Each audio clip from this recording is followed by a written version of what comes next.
বন্ধুরা, এখানে ছেলেটি তার শখের কুকুরকে নিয়ে জঙ্গলে আসছিল। আর এটা ছিল একটি আমেরিকার ভয়ঙ্কর দুর্দান্ত মুভি। এই মুভিটি দেখে অনেক মানুষই কান্না করেছে। আপনিও দেখলে কান্না করবেন। তার কুকুর তাকে একটি রহস্যজনক কথা বলে, এর কারণে তার কুকুরটি একটি জঙ্গলে যায় এবং সে পিছু পিছু নায়কটি চলে যায়।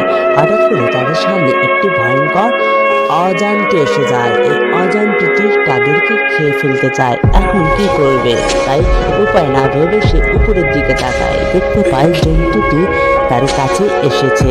এখন তার কাছে একটি বোম পায়। সে এই বোমটি নিয়ে ভাবে যে আমি ওর মুখের উপর দিয়ে দেবো আর মারা যাবে। এরপরে আমাদের কাহিনী শেষ হবে। তার আগে তুমি তোমার বাবাকে ভালোবাসলে একটি লাইক করে দাও এবং চ্যানেলটি সাবস্ক্রাইব করে দাও এবং কমেন্টে আই লাভ ইউ বাবা লেখো।